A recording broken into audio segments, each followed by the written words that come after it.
एक व्यक्ति जो 9 महीने के बच्चे की तरह पेट में 9 महीना बच्चा रहता है, हमेशा हर हरकत को उन्होंने 9 महीने की तरह किया, 9 साल की तरह नहीं किया।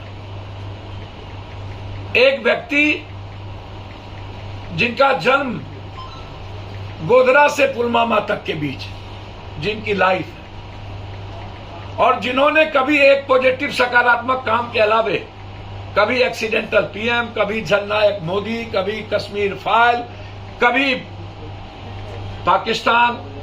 मैं आदरणीय नरेंद्र मोदी 56 इंच के सीने वाले से यह पूछना चाहूंगा कि हिंदुस्तान के पीएम कभी चीन, रूस, अमेरिका, क्या आप किसी सिख के खिलाफ कभी कोई बात बोल पाएंगे? क्या आप कभी क्रिश्चियन के खिलाफ आप एक बार बात करके देखिए, बोल पाएंगे? आप ये टारगेट सिर्फ इनका पाकिस्तान और मुसलमान, क्योंकि इनका आधार ही सत्ता का पाकिस्तान और मुसलमान है। कभी भी हिंदुस्तान के पीएम ने विकास के बारे में कभी चर्चा नहीं की। नोटबंदी जो इनके सबसे महत्वपूर्ण मुद्दे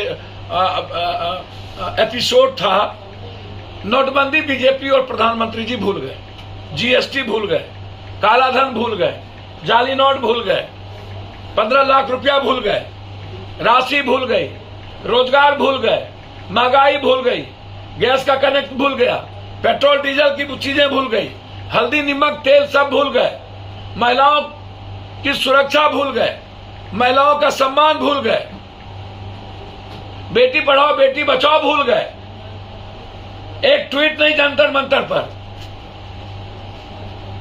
किसानों के 9 महीना का मौत भूल गए, right of education, right of health भूल गए, भारत की इकोनॉमी भूल गए। ये 10 किलो अनाज और 10 किलो चावल आटा की बात करते हैं 84 करोड़ लोगों के लिए। इनको सिर्फ याद रहता है कि किसी प्रकार, चाहे वो कभी किसी बाबा के द्वारा, कभी किसी लाइजनर के द्वारा। 2014 में इनके लाइजनिंग करने का काम रामदेव जी और रविशंकर जी ने किया, अन्य लोगों ने किया। 2019 में इनको फिर नए बाबा मिल गए, 2024 में फिर एक नए बाबा को ये परोसते हैं। यह एक ऐसे पीएम है जो हिंदुस्तान की अर्थव्यवस्था से इनका कोई लेना देना नहीं, इकोनॉमी से लेना देना नहीं। भारत में हमारी करेंसी पाकिस्तान से भी कम है। हम नाइजीरिया से ज्यादा हमारी भुखमरी हो गई, गरीब हो गए। बांग्लादेश और श्रीलंका से ज्यादा हमारी भुखमरी हो गई। चीन का सारा फैक्ट्री वियतनाम गया और हमारी फैक्ट्री बंद हो गई। हम एक फैक्ट्री यहां पूंजी निवेश नहीं कर पाए। 9 सालों के अंदर इनकी उपलब्धि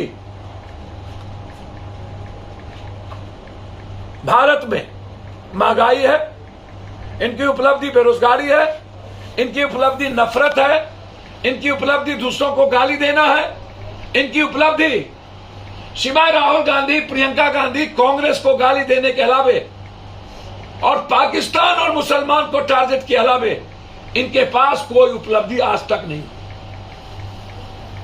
ये एक ऐसा पीएम है जिनके खाते में कोई उपलब्धि नहीं जाएगी। राम मंदिर कोर्ट का निर्णय और सबने हिंदू मुसलमान सिख मंदिर बने, मस्जिद बने, बिल्कुल ओपन है हमारा देश, उस पर इनकी ये उपलब्धि नहीं है। राम मंदिर हमारे सेंटिमेंट से जुड़ा है, हमारे रोजगार से जुड़ा हुआ नहीं है। वो हमको रोजगार नहीं देगा, हमारे किसानों की, महिलाओं की सुरक्षा नहीं करेगा। राम मंदिर मेरे आस्था से जुड़ा हुआ है। हम हिंदुस्तान में वाल्मीकि का मंदिर भी बनाएंगे और हम लोग बनाएंगे, सीता का भी मंदिर बनाएंगे। सीतामढ़ी में एक नई अयोध्या का मैं बार बार शुरू से कहता हूं, लेकिन रोजगार देगा ये चीज। रोजगार पर कोई चर्चा है की बात होगी।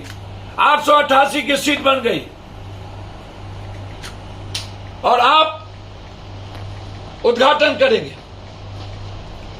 किसी को आपत्ति नहीं है उद्घाटन करने का। जब जरूरत रोजगार की थी तो इन्होंने बिस्टा जैसी एक अरबों करोड़ों के इन्होंने पैसे वहां खर्च किए। इनको बेरोजगार और किसानों की चिंता नहीं थी, इनको गैस सिलेंडर की चिंता नहीं थी, इनको तेल और मिट्टी तेल डीजल और पेट्रोल की चिंता नहीं थी, इनको पर कैपिटा इनकम 6,000 रुपया को बढ़ाने की चिंता नहीं थी, इनको 9 सालों में right to education, right to health के लिए नहीं मरा। ये सिर्फ दिखावे। राष्ट्रपति एक कॉन्स्टिट्यूशन में सर्वोच्च होते हैं, किसी का विरोध नहीं है। विरोध है कि आप राष्ट्रपति का सम्मान नहीं कर रहे, आप कॉन्स्टिट्यूशन का सम्मान नहीं कर रहे, आप कॉन्स्टिट्यूशन हेड को अलग कर रहे हैं।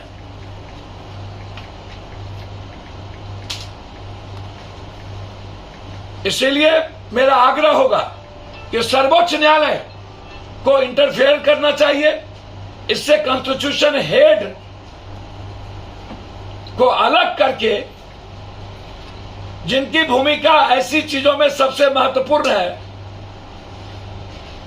और अपने ही को परोसना, भगवान दिखाना, यह भारत के इतिहास में कभी नहीं हुआ। इसीलिए कोई निर्णय लेना चाहिए, उद्घाटन को रोकना चाहिए। बस, धन्यवाद।